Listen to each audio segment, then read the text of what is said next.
Hi, I'm Roberto Martinez and you're watching Toffee TV. Welcome to Toffee TV, and we are finally back in the home of football, the Winslow pub.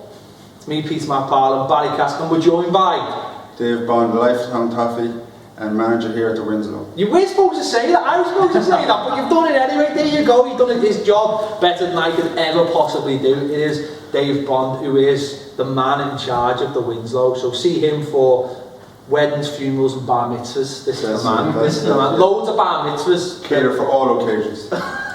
Now that we've got the plugs out the way, we're here to talk about Manchester United, and unfortunately it's another sombre time in Everton's history. I was getting used to winning at Old Trafford personally, and we're back to square one. 65 hours since Krasnodar. No worries, I thought we were going to go there and get 3 points, but it wasn't meant to be, Baz. Yeah, it was normal business resumed, I suppose, wasn't it? After we all got a bit heady after last year's winning. I think we went there quite confident at the weekend, but you know, I don't think we played at all well in the first 45 minutes and improved a lot in the second half, but wasn't to be. But quite a strong line as well, Dave, didn't he? You know, got Pienaar back. Pretty much the same back four, well it was the same back five as Thursday night. Tony Hibbert, who's done quite well, was in there, so from that point of view it seemed alright. Yeah, well I think you hit the nail on the head there when you just said about the trip to Krasnodar. I mean, we're missing key players and it's a 4,000 mile round trip, less than 3 days to recover. So it's going to take its toll, and I think it's proven it took its toll. But United were there for the taking, no doubt. I know, that's definitely the most frustrating thing, isn't it? They were there for the taking. I didn't see much in them. That's why I was quite confident before the game. We mentioned on the video last week, and we've done a video for the Manchester United fans, which they weren't too happy about, but they were there for the taking. I fancied it. Maybe not the way we're playing, but just the way they're playing. Yeah, but I think their biggest strength was the front four, wasn't it? And that's how it proved. Di Maria, I thought, was fantastic. Falcao didn't really have the greatest of games, but he's always a threat, isn't he? Van Persie's always a threat against us. You know, obviously Mata was in and out. But I don't know whether it's a mentality thing still with Everton. I know we won there last year, but I think it's probably quite fanciful to think we won there last year, that everything's gone now. Everything that went before, the 20 years before, don't matter, we'll win there every year. There's still got some very, very good players, and I think you just hit the nail on the head in terms of saying we're not playing well enough at the moment to be able to go to these places and really dominate. And I think when we won last year, we were in a really, really good moment. We were playing well. I think we'd only lost moments. Sound like we don't like really good vein of form. We'll use it. You know, we just hammered Fulham, I think it was, at the weekend, and we went to United flying and got a good result. It's not going that way at the minute. But I think also last season the Moyes factor was a big point. It was extra high to get results. Definitely. Against Man United, you know, home anyway, which we did. We did. Yeah, you mentioned big players there. We're missing ours, aren't we? At the end of the day, we're missing Coleman. Yeah. McCarthy was a massive miss on Sunday. You know, Morales obviously getting injured in the derby. Any team's going to suffer when we haven't got players like that. And Ross Barkley. Ross as well, you know, you should forget about Ross. But they are so big, aren't they, for our team, and any team would suffer the key players getting taken out of them. For sure, yeah. I mean, there's no ready-made replacement for Ross Barkley. You know, you can tweak the team, left wing, right wing, but that whole, say, behind the front man, it's tailor-made for Ross Barkley. We don't have a player to fill that. The closest would be Morales. I know he's injured. Another annoying factor was we were doing alright, I thought. We were keeping the ball, we had a little bit of control, a little bit like we have been in the other games, and yet we conceded the first goal through our own stupidity. And you know, talk about it down the left hand side, players not getting back. Something that happened all through the game was crosses allowed to come into the box. It's absolutely frustrating how we allow so many crosses to come in. We allowed a cross to come in, Jags throws a boot at it, an aimless boot. I don't see how that can help the matter, and it falls to Di Maria, who just curls into the back of the net. Same as at Krasnodar, wasn't it? Yeah, he's stretching, trying to cut out the ball and inadvertently deflects it into the back of them. I think it's a dangerous one. I think it's always been a bugbear of mine that we don't stop crosses anyway.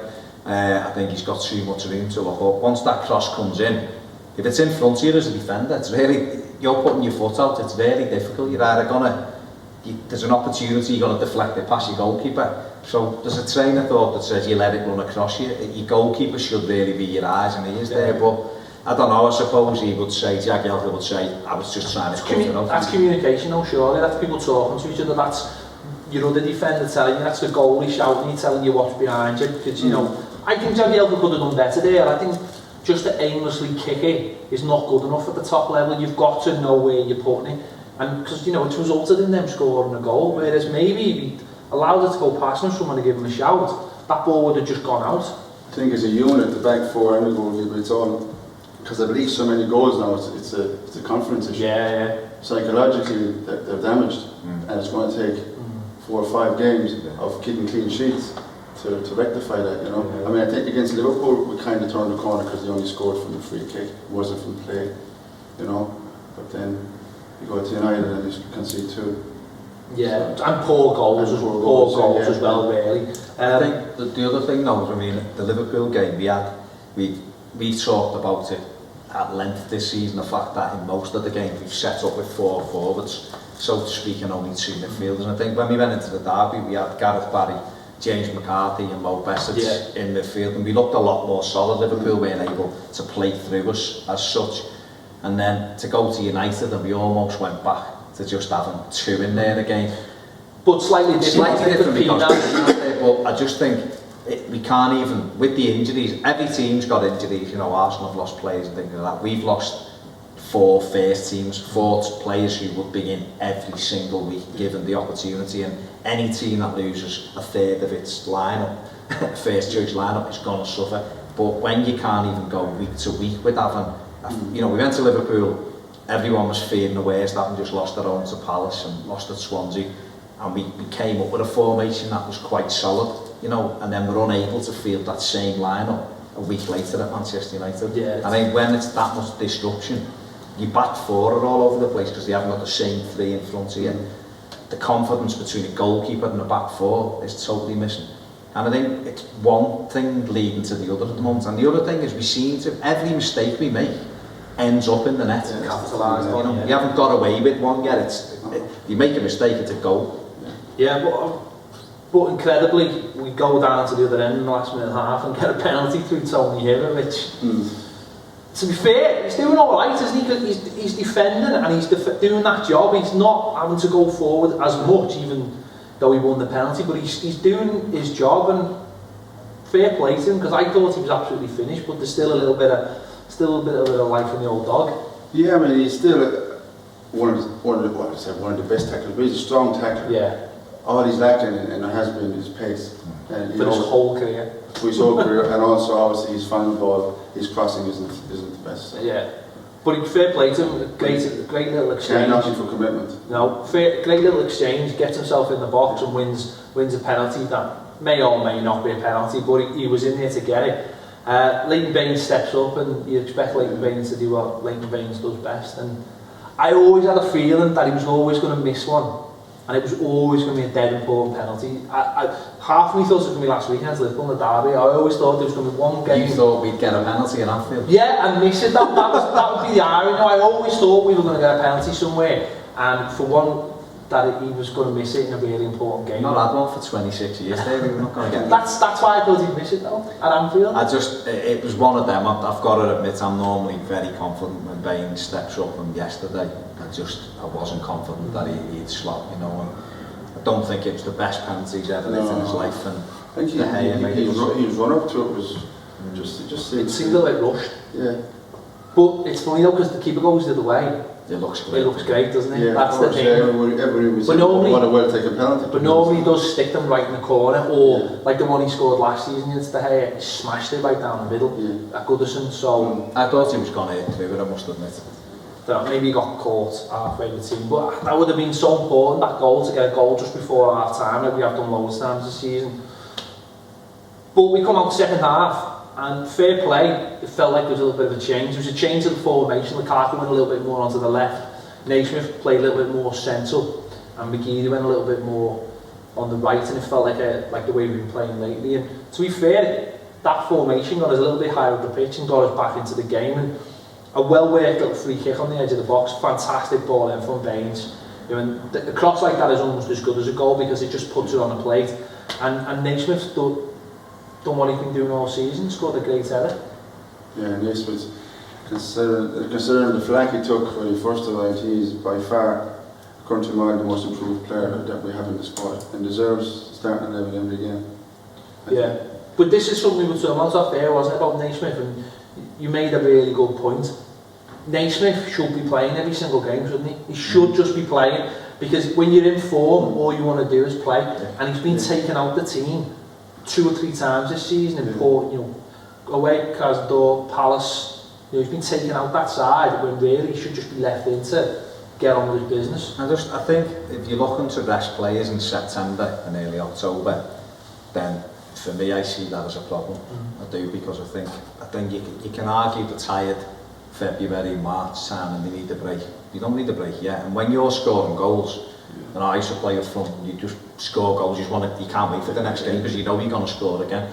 People keep taking you out and sitting you on the side, you lose your whole rhythm, and that's what happened at Crystal Palace. We lined up against Crystal Palace unbalanced because we'd been so good against Wolfsburg on the Thursday with Morales and Naismith and Lukaku. We looked dangerous. Come to Palace, he changed it round, and 2 of our best attackers were sat on the bench. I think Naismith just needs to play, just leave him while he's scoring goals. I think his conversion rate's 44% of the chances he gets, which is incredible. I think he's scored all but one of his shots on target this season. I think that's incredible. His confidence is sky high. We'll talk a little bit more about Lukaku in a minute, but he's been getting a little bit of flack. But Naismith seems to be benefiting from Lukaku playing out wide at times. You know, playing down the middle, being a little bit more of a natural centre forward, is helping Naismith. So for what Romelu Lukaku's not scoring goals, Naismith is scoring goals. So, yeah, but I think if you were honest with it, Romelu Lukaku wouldn't be playing out wide if he was playing well. I think when you start shifting players to different positions, it's because they're not doing what they should be doing. I think it worked against Arsenal as a real game plan last year. Monreal come to Goodison, went a game he needed to win, and it was a great bit of insight from Martinez. Identified Lukaku out wide, and it was fantastic. But it was a one-off game. It's great. Look, we've bought him to play up front. But does it, in terms of Naismith, does it matter though? Because Naismith's scoring the goals, isn't he? Does it matter that Romelu Lukaku's not? It massively matters because it's a big. You can see it in Lukaku's body language, his shape and everything. He's not happy because he wants to score goals. When Lukaku's flying and scoring goals, Everton are a better side. He's a thorn in people's side. He's knocking people around. He's running off the ball. He's dangerous. At the moment, he's doing nothing. He's not keeping it. He doesn't look a threat. He played against a 18, 19-year-old kid who can't get in the under-21 side.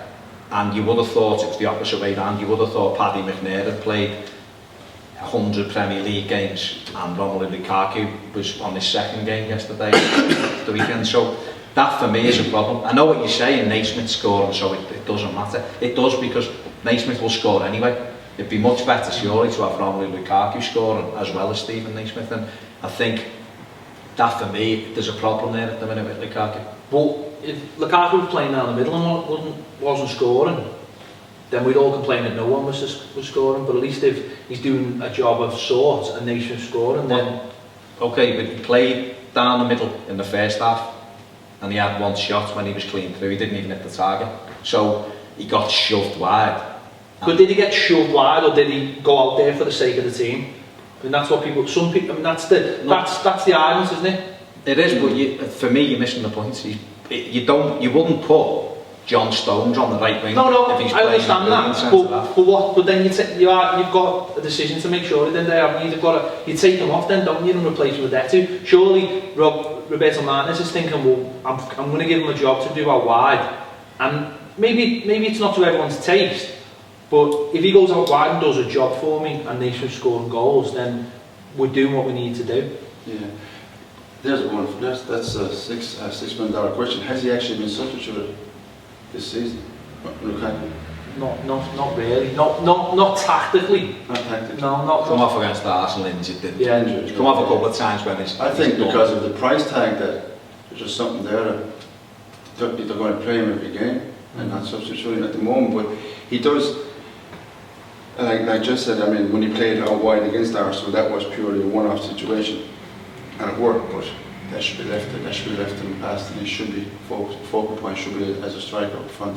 Now I think there's room for possibly 4-4-2 or Naismith just behind him, but they should be able to dovetail the two of them. Do you think the way we play doesn't help as well? Because the way we're playing at the moment, he wants it either one up front or that 3 system, but he doesn't seem to fancy him in the middle in the 3. Not with the players we've got at the moment. He prefers Naismith because Naismith will work back and be that, that false number 9, as they say. It's a weird one. But at the end of the day, he's not playing well, is he? He's not playing well. So the question is, do you find some way to play him that will get something out of him, or do you just don't start him? Don't start him.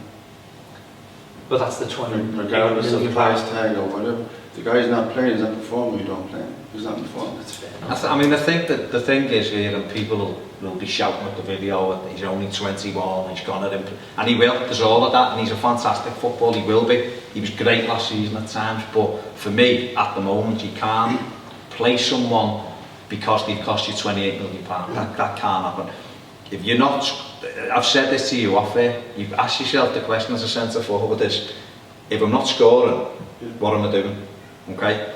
And for me, he's not working hard enough. He's not. You look at Stephen Naismith, he's everywhere, he's charging around and he's scoring goals. So Ron needs to be looking at him and thinking like, okay, I need to be following that, because the least, when you pull that blue shirt on, the least thing you should do is run around the pitch and get stuck in and knock people about. I just think he's suffering from the first few weeks of the season. He was carrying a toe injury. He doesn't look fully fit, but he's also suffering from a lack of confidence. Now that might be the price tag. It might have nothing to do with the price tag. You might even give it a second thought. Maybe he's just not playing that. Maybe he's missing Ross Barkley.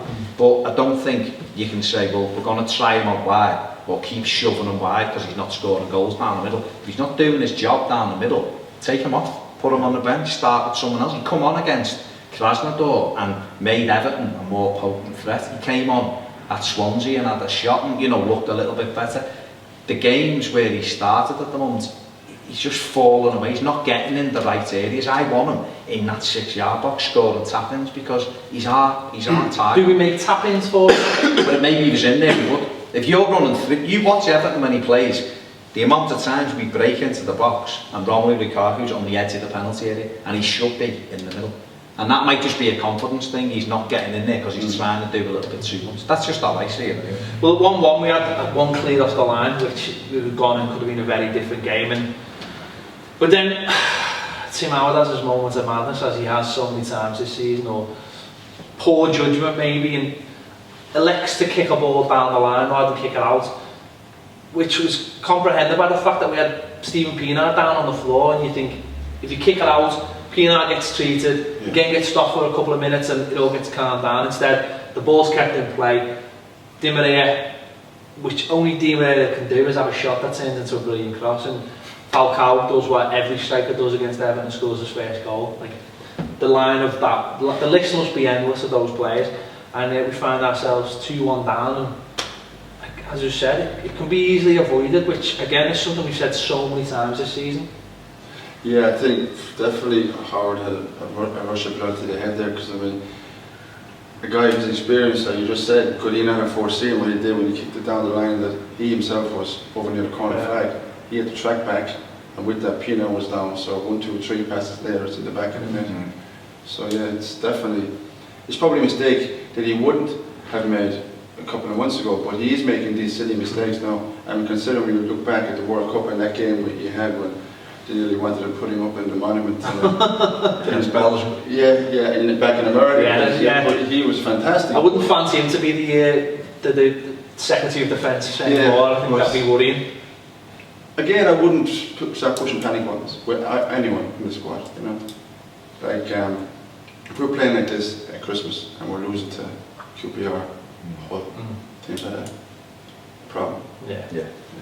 I mean, I think that's the thing to remember. We've had, the 7 league games we've played: United, Chelsea, Liverpool, Arsenal. Now people might say Liverpool and United are there for the taking. It's still Liverpool, Manchester United. It's still better than the majority of sides. And we could have quite easily gone there and play and won both games. You know, if you look at it, we could have quite easily gone and lost both games. We've lost one of the two.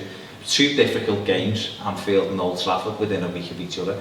You know, big ask at times when you're not playing well and when you haven't got your full strength side out. It's just one of those things. But I think in terms of the Howard thing, that's what I'm talking about when I say every mistake we make at the minute is being punished. You know, if he puts that in the back row of the stand, everyone, Pilar goes down, we can surround the referee and get him off. Everything stops. Let United lose their momentum. Don't forget, at that time of the match, Everton were in the ascendancy. They were just kicking it anyway, United. I think Everton's possession was up. We were looking at more threatening.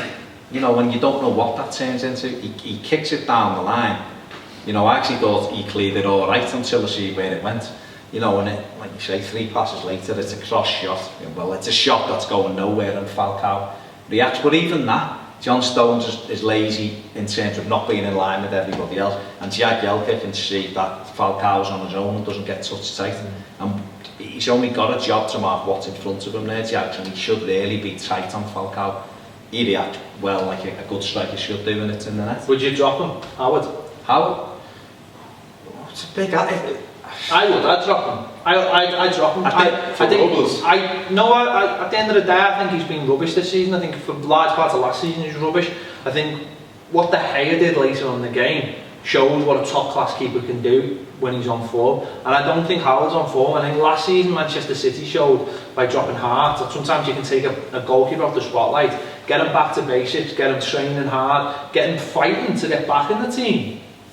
Howard's never had to fight to get in the Everton team, and that's fair enough because he's had really terrible number twos. But I think Robles, everyone's sort of seen him one at one time, one game goes out, one game goes out. Now maybe if we say Robles gets a run, we see a different side of him. We bring Howard back. I can't see how it would be any worse. I honestly don't. I think he's costing us so many points at the moment, just by little things. Now, loads of people will say, like you just said, don't press the panic button. This is a goalkeeper that we've got signed up for another 3.5 years, and if he's going to be the number one, I just think maybe it's time to say, come out, and we'll give this other kid a go and see how it goes.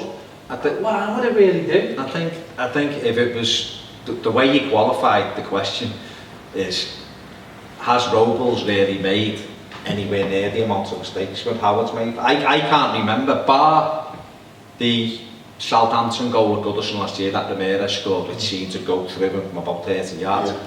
Every other game he's played in goal, I don't think he's cost us a goal. He hasn't. The problem people have with him is his catching. He punches everything. But if the defender's behind him, he's going to come and punch everything. You deal with that. You say, right, okay, that's what he's going to do. I mean, sometimes you do have to come out. Howard, it might do Howard the world of good to be pulled out and then go, I'm going to say, why have I been dropped here?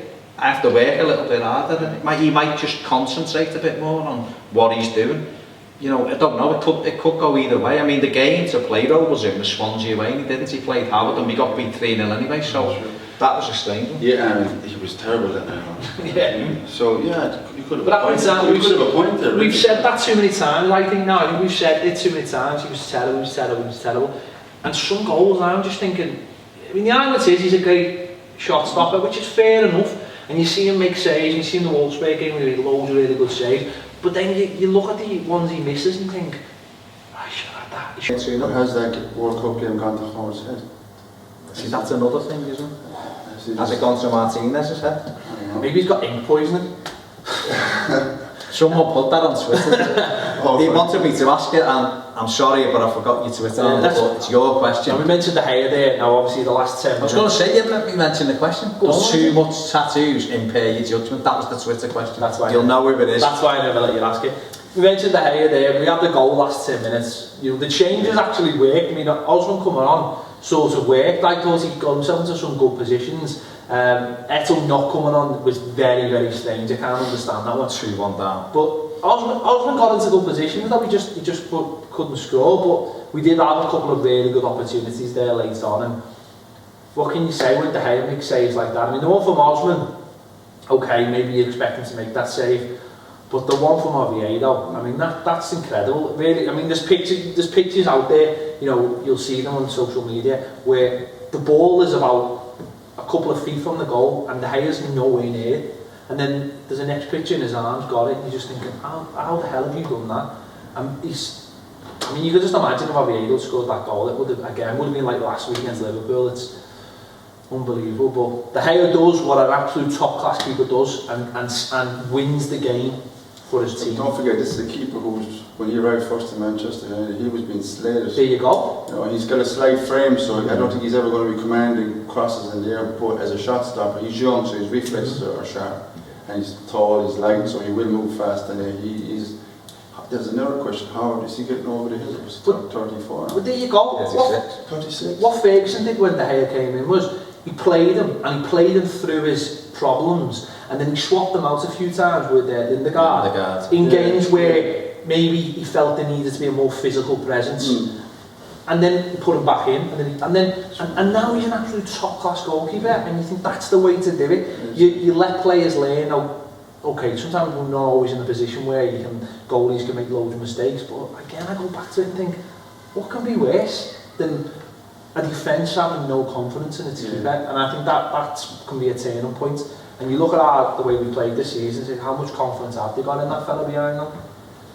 Yeah, great points, isn't it? He's made 3 world-class saves yesterday. The one from Oviedo. The Osman one's a brilliant save. Yeah, he connects with it. Just going back to the substitution, I didn't want Osman to come on at that stage. I wanted Etu to come on. Anyone wanted him. Because we're 2-1 down, and I think the only other thing he could have done was left Everton and then put Etu on Osman.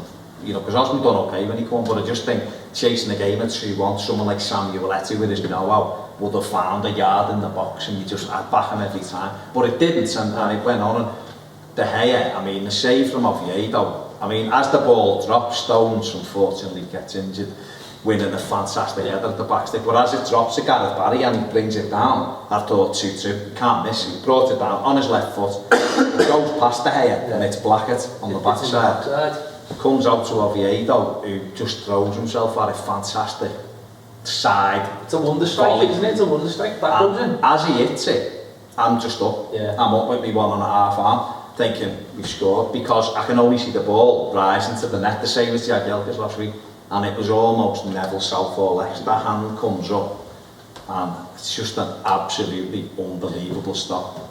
And if that goes in, I bet you everyone turns around and goes, that's unstoppable, no one can save that, but he saves it, and that's where you look at your own keeper and go, that's the difference. That's where a top-class keeper needs to be, making saves like that. I know other clubs have got the same problem. There's not that many good goalkeepers out there, but he saved them, hasn't he? Saved them twice in the last couple of minutes.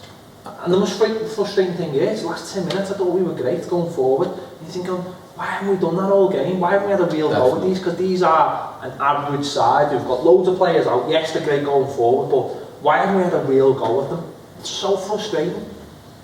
Seems to be the case. I mean, when you look at most games, a team is behind by a goal. It's the last 15 minutes. Did Man United take their foot off the gas?